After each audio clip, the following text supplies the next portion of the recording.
The cold dread of the ticking clock was the only sound that mattered. Each second a hammer blow against the fragile shell of his composure. Outside, the world was tearing itself apart, rain and wind locked in a furious, screaming embrace against the thin walls of the isolated cabin.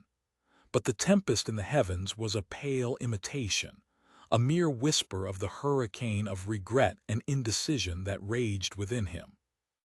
He sat at a rough-hewn table, the solitary flame of a kerosene lamp throwing his shadow, a grotesque, dancing caricature of his own paralysis against the rough wood.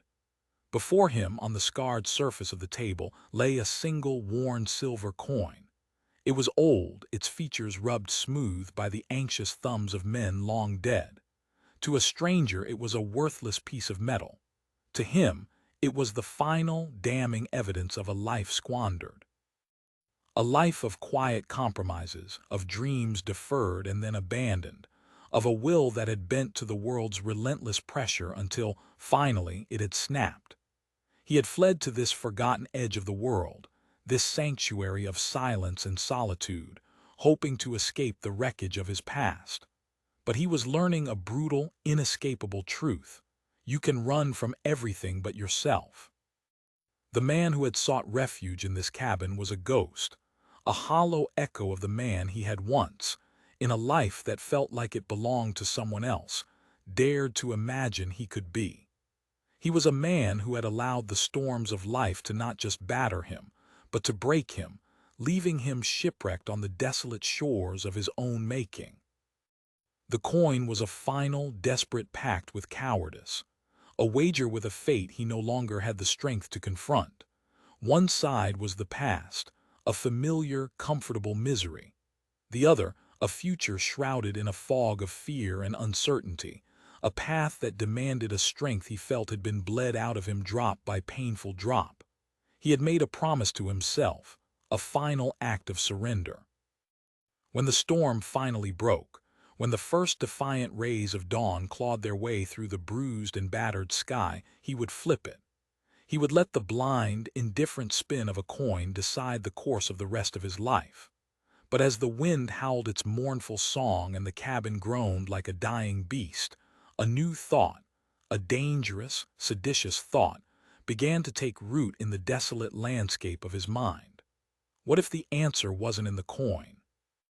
What if the power he had been so desperately seeking was not in the hands of chance, but in his own? The thought was a single, defiant spark in the suffocating darkness, a fragile flame that sputtered and fought for life against the gale force of his despair.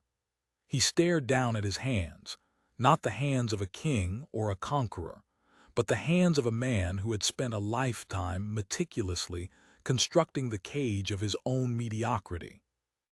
And for the first time in as long as he could remember, he saw not weakness but a terrifying, electrifying potential. The potential to clench them into fists. The potential to not just endure the storm, but to become the storm. The coin on the table suddenly seemed laughably small, a pathetic trinket from a life he was no longer willing to lead. The world outside could rage, the heavens could tear themselves asunder, but here, in the suffocating silence of this forgotten cabin, a fortress was being raised. Not of stone and steel, but of something infinitely more resilient. A fortress of unshaken will. The question that thundered in the silence, a question that drowned out the fury of the wind and rain, was no longer what the coin would decide. It was what he would decide. And that, he was beginning to understand with a terrifying, exhilarating clarity, was the only question that had ever truly mattered. Have you ever felt it? That deep, resonant ache in the very marrow of your bones, a silent, screaming knowledge that you were built for more than this. That whisper in the dead of night, a ghostly reminder of the promises you made to a younger, more hopeful version of yourself. The dreams you locked away in the attic of your soul, where they lie gathering the dust of forgotten ambitions. We are born into a world that seems to conspire against our greatness, a world of relentless, soul-crushing storms.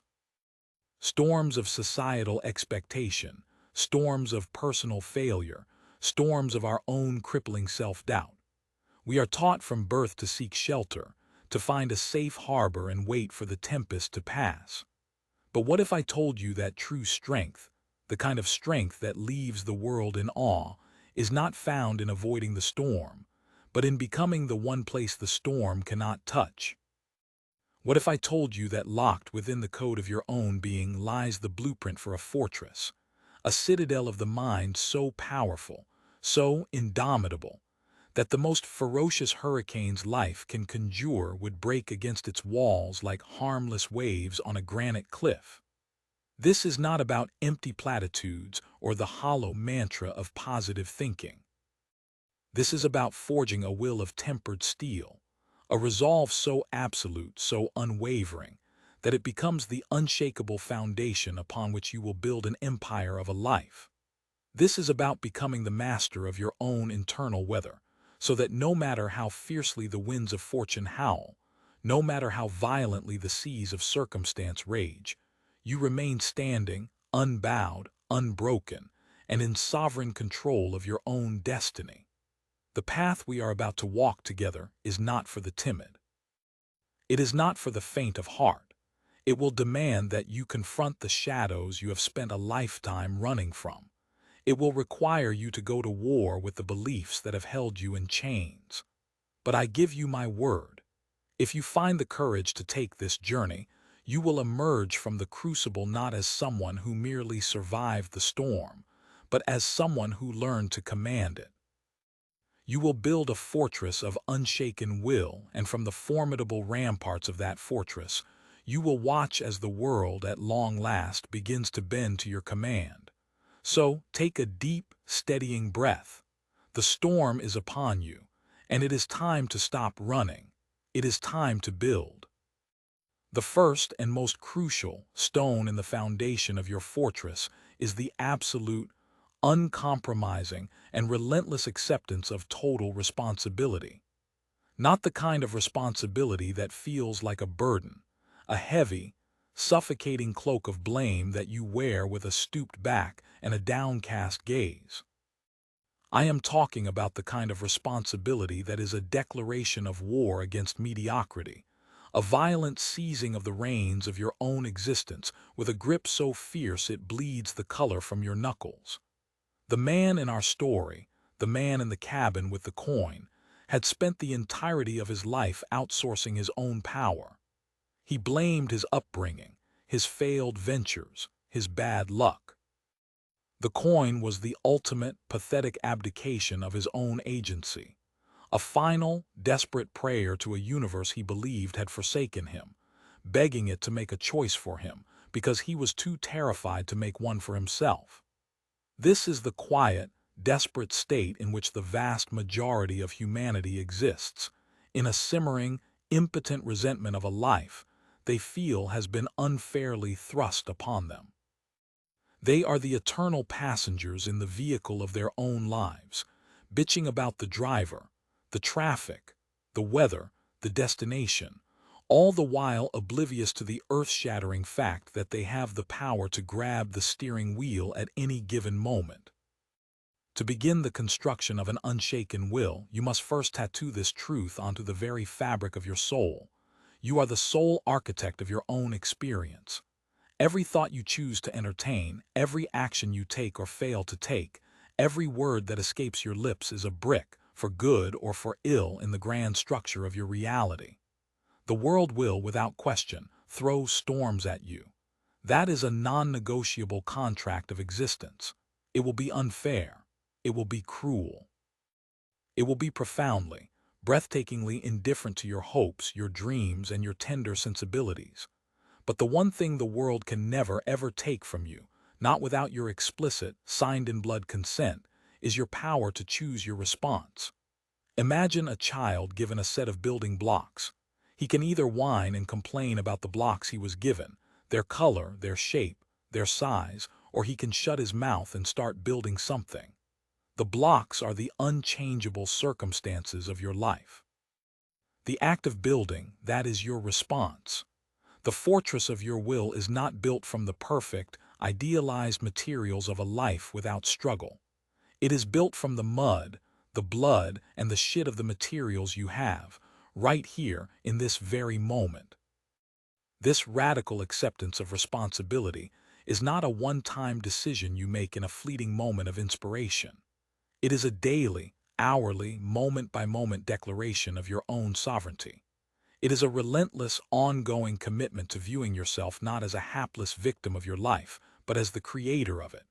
When something inevitably goes wrong, the siren song of blame will be almost irresistible. Your boss was a tyrant. The economy is in the toilet. Your partner is emotionally unavailable. These may all contain a kernel of truth, but they are external to you. And anything that is external to you is, by definition, outside of your control. The instant you place the locus of control outside of yourself, you have willingly, foolishly handed over your power. The warrior, the builder of the fortress, asks a different, more terrifying, and infinitely more powerful set of questions. What was my role in this? What could I have done differently? And the most important question of all, what will I do now? These questions are not an invitation to self-flagellation or a descent into a spiral of shame. They are the keys to your own empowerment. They drag the focus back from the chaotic, uncontrollable world to the one and only thing you will ever have true dominion over, yourself. Let me give you a brutally practical application of this principle. The very next time you feel that hot, familiar sting of frustration, of anger, of a sense of profound injustice, I want you to pause. Before you react, before you lash out, before you retreat into the warm, comforting embrace of your well-worn victim narrative, I want you to find a quiet space, even if it's just the silence inside your own head for a single, conscious breath, and I want you to ask yourself those three questions. What was my role in this? What could I have done differently? What will I do now? The first question will force you to acknowledge your own agency, your part in the play. The second will transform the poison of regret into the medicine of a lesson learned. And the third, the most powerful of all, will violently shift your focus from the dead, unchangeable past to the vibrant, malleable future, from a state of powerlessness to a posture of action. This is not easy. In the beginning, it will feel like you are tearing your own skin off. Your ego will scream and claw and fight for the sweet, addictive, opiate-like comfort of blame. But with each and every repetition, you will be laying another stone, heavy and solid and real, in the foundation of your fortress. You will be reclaiming your own stolen power, one conscious, deliberate choice at a time. The man in the cabin, he had a choice. He could flip the coin and surrender his future to the indifferent whims of fate. Or he could put the coin in his pocket, a relic of a weaker self, and decide for himself. The moment he truly understood in the deepest recesses of his being that the choice was his and his alone was the moment the storm outside began to lose its terrifying power. The wind still howled, the rain still hammered against the roof, but they were no longer a threat.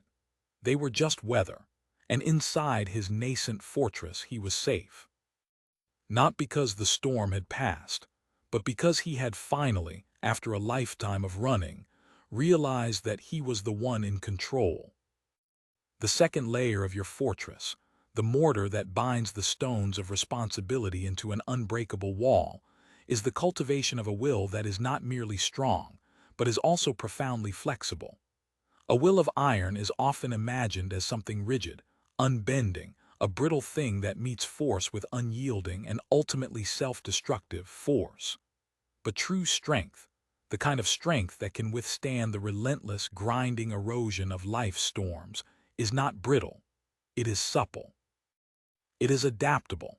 Think of the ancient oak tree in the path of a hurricane. It stands tall, its roots digging deep into the bedrock of the earth, its trunk thick and unyielding.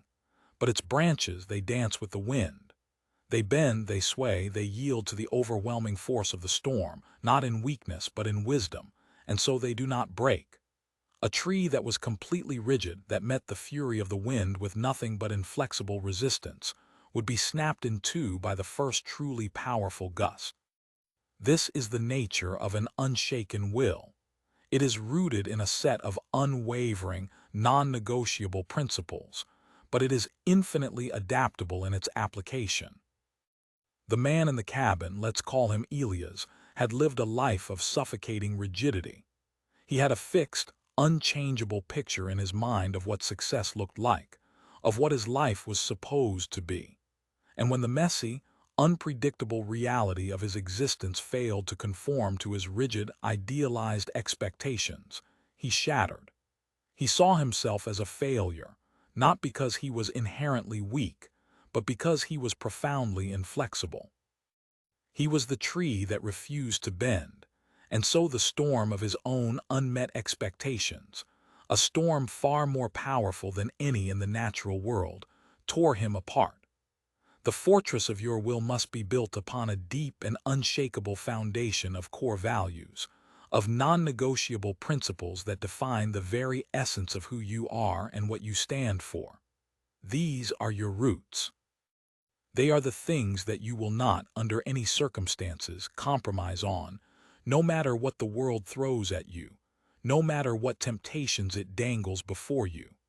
For Elias, perhaps his core value was a desperate, burning desire for a life of meaning, a life that was not just about the grim business of survival, but about a sense of profound and abiding purpose. This is a powerful, life-giving root to have. But the branches, the specific, day-to-day strategies and plans by which he pursued that meaning, that is where he needed to learn the subtle, powerful art of flexibility. Cultivating a flexible will means the conscious and deliberate letting go of the desperate, neurotic need for things to be a certain way. It means embracing the terrifying, liberating uncertainty of life, not as a threat to be feared, but as an opportunity to be seized. It is the uncanny ability to hold your ultimate destination in your mind's eye with a laser-like, unwavering clarity, while being completely, utterly open to taking 1,000 different, unforeseen paths to get there. The rigid mind, the brittle mind, shrieks, "There is only one way." The flexible mind, the powerful mind, whispers, "There are 1,000 ways, and I will find the one that works." This is the very essence of what the ancient Stoic philosophers called the art of acquiescence. This is not, as the weak-willed and the ignorant believe, about passive, fatalistic resignation to your fate. It is about actively, enthusiastically embracing the cold, hard reality of your situation and then working with it, not against it. It is the profound wisdom of the master sailor who knows he cannot control the wind, but who can, with skill and grace, adjust his sails to harness its awesome power. How do you begin to cultivate this essential flexibility in your own life? It begins with the conscious, daily practice of letting go. The next time you find yourself feeling that familiar, tightening knot of frustration in your chest because things are not going according to your meticulously crafted plan, I want you to take a moment and visualize yourself as that ancient oak tree. Feel your feet planted firmly on the ground, your roots deep in the bedrock of your core values, your non-negotiables. And then I want you to imagine your branches, which are your plans, your expectations, your desires, swaying gracefully in the wind. Willingly allow them to bend. Willingly allow them to move in a direction you did not anticipate and may not even desire. And then, with a mind that is open and curious, look for the new, unforeseen opportunities that this unexpected movement has created.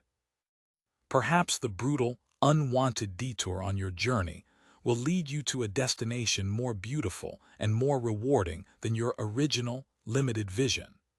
Perhaps the catastrophic failure of one plan will throw open a door to a much greater, more profound success.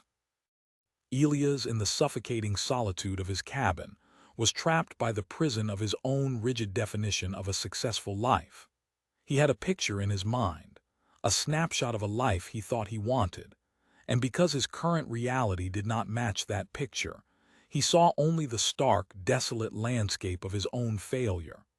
But as the storm raged on, as the night deepened, he began to see, with a flicker of hope, the possibility of a different picture. A picture of a life that was not defined by what he had, but by who he was. A life of quiet, unshakable inner strength, of profound, unassailable resilience, of a man who could find a deep and abiding peace in the very eye of a hurricane.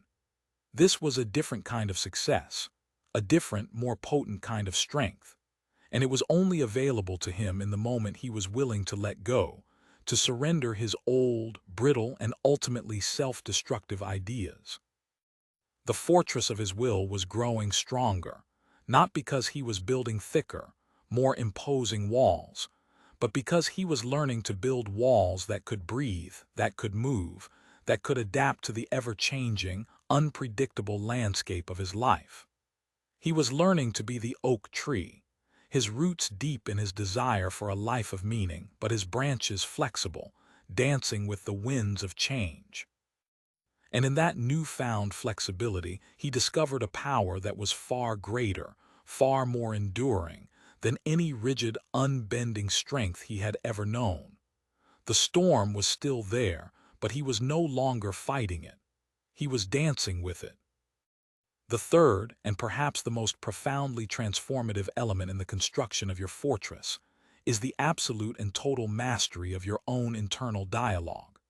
The voice in your head, the one that is narrating your life, judging your every move, predicting your every failure right now as you listen to these words, is the single most powerful, life-shaping force in your universe.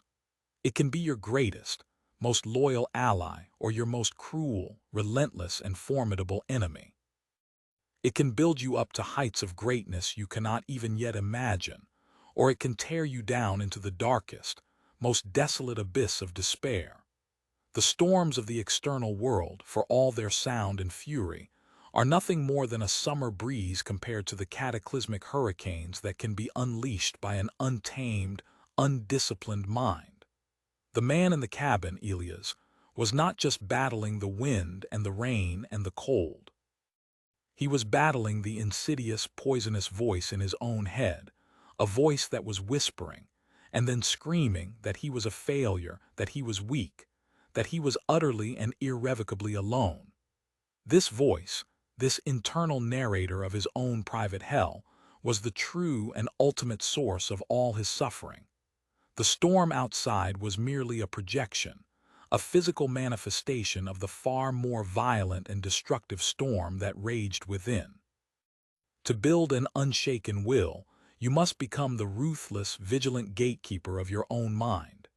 You must learn, through patient and persistent practice, to observe your thoughts without judgment, to recognize the profound, life-altering truth that they are not you.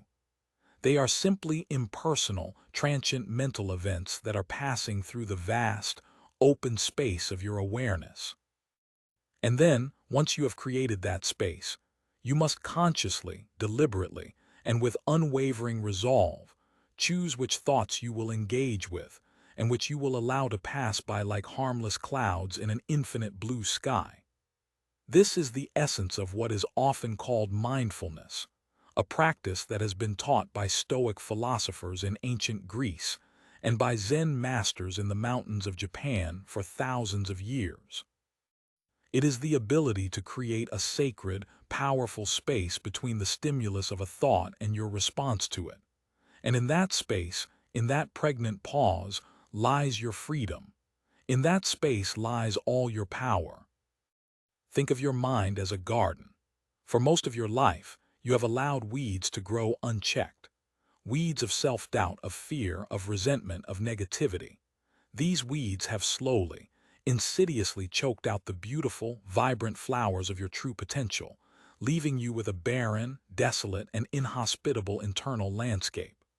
The process of mastering your internal dialogue is the arduous, lifelong process of weeding your own garden. It is not about pretending the weeds don't exist.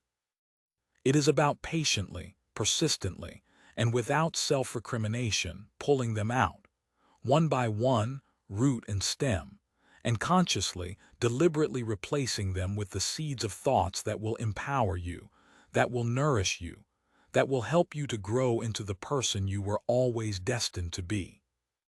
How do you begin this monumental process of mental gardening? It starts with the deceptively simple act of listening. I want you to commit to spending just 5 minutes every single day in a quiet place, a place where you will not be disturbed. And for those 5 minutes, I want you to do nothing but listen with a kind of detached curiosity to the voice in your head. Don't try to change it. Don't try to argue with it. Don't try to stop it. Just listen. What is it saying? What is its habitual tone? Is it the voice of a trusted friend or the voice of a cruel and relentless foe? At first, you will likely be shocked and perhaps even horrified by the sheer volume of the negativity, by the endless, chattering stream of self-criticism, worry, and fear. This is perfectly normal. This is the predictable result of a lifetime of untamed, unconscious thinking. But as you continue to practice this simple act of non-judgmental observation, something truly remarkable will begin to happen. You will start to see your thoughts for what they truly are, just thoughts, not reality, not the truth, just mental chatter, as ephemeral and as meaningless as the sound of the wind in the trees. And as you create this distance, this space between the observer and the observed, you will begin to reclaim your long-lost power over them. Elias, in the crushing solitude of his cabin, began this process without even realizing what he was doing. As he sat for hours in the flickering, hypnotic lamplight, he started to truly notice, for the first time, the stories the voice in his head was endlessly telling him. The story of his failed business, the story of his broken relationships, the story of his squandered, wasted potential. And for the first time in his life, he saw them as just that, stories. Not the unchangeable, undeniable truth of who he was, but simply narratives that he had been telling himself for so long, and with such conviction that he had mistaken them for reality.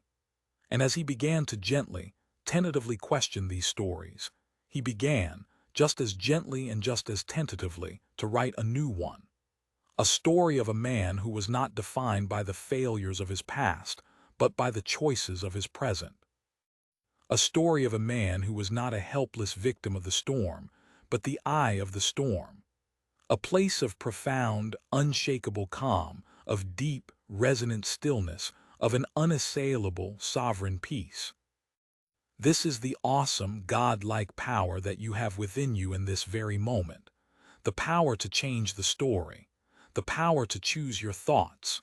It is the most difficult, the most demanding work you will ever do, but it is also, without question, the most rewarding. Because when you become the master of your own mind, you become the master of your own world. The fortress of your will is not just a defense against the inevitable storms of the external world. It is, more importantly, a sanctuary from the self-created storms of the internal one. It is the sacred place where you can go to find peace, to find clarity, to find strength, no matter what chaos is unfolding around you. The man in the cabin, he was building that sanctuary, one conscious, deliberate thought at a time. The wind still howled its mournful song, the rain still beat a relentless tattoo against the windows, but inside the fortress of his own mind, a new kind of weather was beginning to form. A weather of his own making. A weather of profound calm, of crystalline clarity, and of an unshakable, unwavering resolve. And in that inner climate, he was finally, after a lifetime of fear, beginning to feel safe. Not because the storm was over, but because he had finally found the one place in the universe where the storm could not touch him. The fourth formidable pillar upon which your fortress rests is the deliberate, conscious, and often uncomfortable practice of voluntary hardship. We are living in an age that is pathologically obsessed with comfort, a world that has insidiously taught us to avoid pain and discomfort at all costs.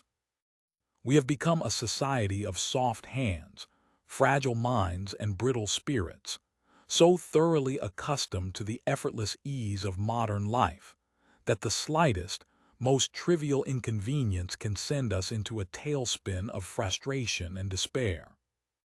But the builders of an unshaken will, the warriors of the human spirit, understand a profound and timeless truth. The human spirit does not grow in the fertile, placid soil of comfort. It is forged, tempered, and strengthened in the raging, purifying fires of adversity.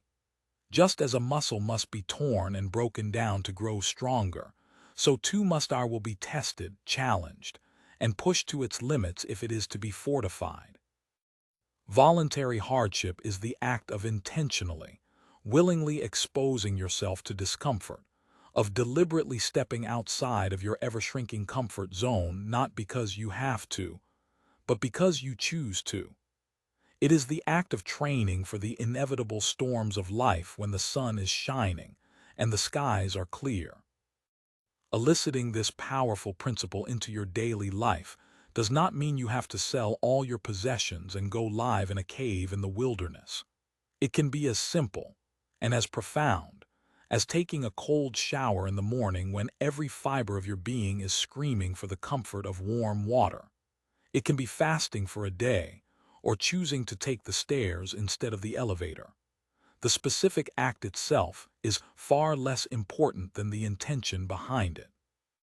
The intention is to teach your mind and your body, through direct, visceral experience, that you are not a slave to your fleeting desires, that you can not only endure discomfort but can thrive in it, that you have a deep, untapped reserve of strength that you can call upon when you need it most. Each and every time you willingly, consciously choose the harder path, you are casting a powerful vote for the person you aspire to become. You are sending a clear, unequivocal message to your subconscious mind that you are not someone who is ruled by their base, animal appetites, but someone who is ruled by their will. Think of it in these terms.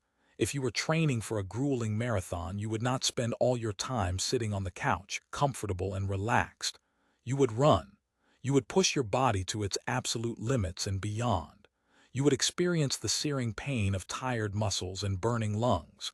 You would do this willingly, even eagerly, so that on the day of the race you would be prepared, you would be hardened, you would be ready. Voluntary hardship is the training for the marathon of life. The storms will come. That is a certainty. The only question is, will you have trained for them? Or will you be caught unprepared, your will as weak and flabby and useless as an untrained, atrophied muscle? Elias, in the stark, unforgiving reality of his isolated cabin, was thrust into a world of involuntary hardship. The soft, easy comforts of his old life were gone, perhaps forever. He had to chop his own wood for warmth, fetch his own water from a distant stream, endure the biting cold and the crushing, suffocating solitude. At first, he resented it with every fiber of his being. He saw it as a punishment, a cruel and undeniable confirmation of his own failure. But as the days bled into weeks, a subtle but profound shift began to occur within him. He began to find a strange, unfamiliar sense of satisfaction in the simple, difficult, and honest tasks of survival. The deep, burning ache in his muscles was a visceral, undeniable reminder of his own physical strength. The profound, unbroken silence was a rare and precious opportunity to finally confront the deafening noise in his own mind. The hardship was not breaking him, as he had so feared. It was building him. He was, in essence, being forced to do the training he had so masterfully avoided his entire life. And in that crucible of unwanted adversity, he was discovering a strength, a resilience, a power he never knew he possessed. You do not have to wait for a life-altering crisis to discover your own immense inner strength. You can begin to consciously and deliberately cultivate it today, through the powerful and transformative practice of voluntary hardship. I challenge you, right now, to choose one thing, one small, manageable act of discomfort, and to incorporate it into your daily routine starting tomorrow. Maybe it's waking up an hour earlier than you need to. Maybe it's finally having that difficult, uncomfortable conversation you've been avoiding for weeks, or even months. Maybe it's pushing yourself to do one more repetition at the gym when your muscles are screaming for you to stop.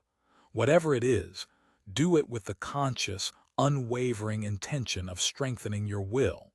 Embrace the feeling of resistance. Acknowledge the whining, pleading voice in your head that is begging you to stop, to take the easy way out. And then, with a quiet, firm, and unwavering resolve, push through it. With each and every act of voluntary hardship, you are not just building your resilience, you are systematically and relentlessly expanding the boundaries of your comfort zone. The things that once seemed daunting, even impossible, will begin to feel manageable. The paralyzing fear of the unknown will be slowly but surely replaced by a quiet, unshakable confidence in your ability to handle whatever life, in its infinite and often cruel wisdom, chooses to throw at you. The fortress of your will is not built in a single day of grand, heroic effort. It is built brick by painstaking brick, one difficult, uncomfortable choice at a time. The man in the cabin did not become a man of iron overnight. He became strong with each swing of the axe, with each heavy bucket of water he carried from the stream, with each long, lonely night he endured in the face of his own demons. He was not just surviving the storm. He was using the storm to forge himself into the man he was always in his deepest heart meant to be. And you can do the same. The only question is, are you willing to do the work? Are you willing to embrace the discomfort? Are you willing to pay the price in the currency of your own comfort for an unshaken will? Because I can promise you this with every fiber of my being, it is a price worth paying. For on the other side of that discomfort lies a freedom so profound, so liberating, that you cannot even begin to imagine it. The freedom of a mind that is no longer afraid of the storm, because it knows, in its very bones, that it is stronger than any storm that could ever come its way. The fifth and final element, the crowning capstone of your magnificent fortress, is the cultivation of a deep, abiding, and unshakable sense of purpose. A will, no matter how strong, no matter how disciplined, will eventually, inevitably, crumble into dust if it is not anchored to something greater than itself. Purpose is the unwavering North Star that guides you through the darkest, most starless nights of the soul. It is the high-octane fuel that keeps you going when your reserves of strength and motivation are running on empty. It is the resonant, soul-stirring answer to the question that lies at the very heart of the human experience. Why? Why am I here? What is the ultimate point of all this struggle, all this pain, all this relentless, grinding effort? Without a powerful, compelling, and deeply personal answer to that question, the fortress of your will, no matter how meticulously constructed, is nothing more than a hollow, meaningless, and ultimately useless structure. The world, in its seductive and superficial wisdom, will offer you 1,000 shallow, glittering purposes. The relentless pursuit of wealth, of fame, of fleeting, sensual pleasure. But these are ephemeral, transient things, built on the shifting, treacherous sands of external validation. A true purpose, the kind of purpose that can withstand the storms of an entire lifetime, must come from within. It must be a purpose that is so deeply, so inextricably aligned with your core values that it becomes a natural, effortless extension of who you are. It is not something you find like a lost set of keys. It is something you create. It is something you build. It is the sacred, powerful intersection of your unique, God-given talents, your deepest, most consuming passions, and a genuine, pressing need in the world that you, and perhaps only you, are uniquely positioned to fill. Elias, in the stark, purifying crucible of his solitude, was stripped bare of all the shallow, externally driven purposes that had once animated him. His business, his social status, his carefully curated collection of possessions, they were all gone, swallowed by the storm of his own life. And in that vast, terrifying emptiness, he was forced to confront, with a brutal and unflinching honesty, the fundamental question of why. Why should he continue to live? Why should he fight to survive in this cold, indifferent world? At first, he had no answer. He was a man adrift, a ship without a rudder, at the mercy of every passing current of despair. But as he slowly, painstakingly began to build his inner fortress, as he took responsibility for his life, as he learned the art of flexibility, as he began to master his own chaotic inner dialogue, and as he embraced the profound, transformative hardship of his new reality, a new, unexpected sense of purpose began to emerge from the ashes of his old life. It was not a grand, world-changing purpose. It was not a purpose that would win him fame or fortune. It was a simple, quiet, and profoundly personal purpose: to become a man of unshaken will, to be a living, breathing testament to the awesome, indomitable power of the human spirit to overcome any and all adversity, to be a beacon of quiet, unwavering strength, if only for himself. This, in its very essence, is the timeless, archetypal hero's journey. The journey of a man who goes willingly into the dark, forbidding wilderness, who confronts his own deepest, most terrifying demons, and who returns, transformed, with a gift for his people. The gift that Elias would bring back to the world, if he ever chose to return, was not one of wealth or status or worldly success. It was the infinitely more valuable gift of his own hard-won transformation. The gift of a man who had been to the very depths of despair and had emerged, not unscathed but stronger, wiser, and with a quiet, unshakable dignity that could not be bought or sold at any price. His purpose was no longer about what he could get from the world, but about what he could give to it. How do you find your own unique and powerful purpose? That is not a question I can answer for you. It is a sacred, deeply personal journey that you, and you alone, must take for yourself. But I can give you a compass. I can give you a set of questions to guide you on your way. What are the things that make you feel most vibrantly, most intensely alive? What are the problems, the injustices, the forms of suffering in the world that break your heart? What are the unique gifts, the special talents, the innate abilities that you possess? In the sacred, fertile intersection of these three things, you will find the tiny, precious seeds of your purpose. Nurture them. Water them with your focused attention and your disciplined effort.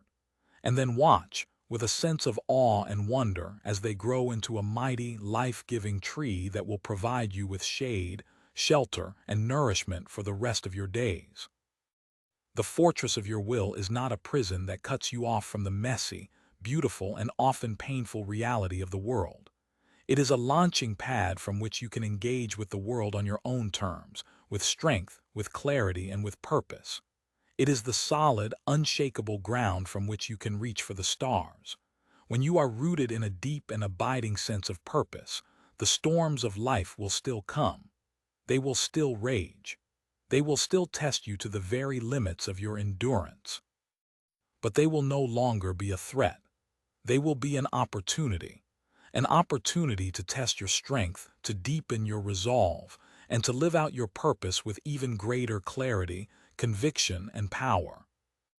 The man in the cabin, Elias, he was no longer a man waiting for a coin to decide his fate. He was a man who was forging his own fate with every conscious breath, with every deliberate, purposeful choice. The storm outside was finally beginning to subside. The first faint, hopeful rays of dawn were beginning to pierce the suffocating darkness. But the true dawn, the dawn that truly mattered, was happening within him. The dawn of a new man, a man with a fortress of unshaken will and a purpose that burned with the intensity of 1,000 suns. He picked up the coin from the table, not to flip it, but to look at it one last time. It was a relic of a life that was no longer his, a symbol of a man he had left behind in the storm, a man he had no desire to ever be again. He walked to the door of the cabin, opened it, and stepped out into the clean, crisp, rain-washed air. The world was new, and so was he. He drew his arm back, and with a sudden, decisive flick of his wrist, he sent the coin spinning high into the vast, unfolding landscape of his future. He did not watch to see where it landed. It no longer mattered. He had already made his choice. He had chosen to live. He had chosen to be free, and with that choice he turned his face to the rising sun and began to walk. He did not know where he was going, but he knew why, and that was enough. That was everything. So now I ask you, with all the gravity and sincerity I can muster, what will you build? Will you continue to live in the flimsy, ramshackle structures of fear, excuse, and self-doubt, forever at the mercy of every passing storm? Or will you begin today, right now, in this very moment, to lay the first, heavy, unshakable stone in the foundation of your own fortress? A fortress of radical responsibility, of profound flexibility, of a mastered and disciplined mind, of voluntary and transformative hardship, and of a deep, abiding, and life-giving purpose. The choice, as it was for Elias, is yours and yours alone. The storm is here. The materials are at your feet. The blueprint is in your heart. It is time to build. And as you go about this great, this sacred work, remember that you are not alone. There is a community of builders, of warriors, of men and women who have made the same courageous choice that you are making today. A community that we are building right here in this very space. So in the comments below, I want you to declare your intention, not just to me, but to yourself and to the world. I want you to write with conviction and with pride, I am a builder. Not as a hollow, meaningless affirmation, but as a public, unbreakable commitment to yourself and to this growing community. A declaration that you are done being a victim of the storm, and that you are ready, at long last, to become the master of your own weather. And if this message, these words, have resonated with you in some deep, unspoken place, if it has sparked a fire in your soul, then I invite you to become a part of this tribe, to subscribe to this channel, and to join us on this arduous, magnificent journey of becoming. Because the world does not need more people who are skilled at finding shelter. It needs more people who are skilled at building fortresses. Fortresses of unshaken will, from which we can not only withstand the inevitable storms of life, but from which we can, together, begin to change the weather itself. Thank you for your time, for your precious attention, and for your courage. I am honored to be on this journey with you. Until next time, stay strong and keep building. The world is waiting for what only you can create. The storm is not your enemy. It is your greatest teacher, your most profound opportunity. It is the divine chisel that will sculpt you into the masterpiece you were always destined to be. Beneath the fury of the gale, you will find it, a fortress of unshaken will. And within that fortress, you will find your true self. Not the self you have been, but the self you are, and the magnificent, powerful, and unstoppable self you are becoming. The journey is long, the work is hard, but the destination is a freedom that is beyond all price. The freedom to stand in the eye of the hurricane and to know, with a certainty that cannot be shaken, that you are finally, unshakably home.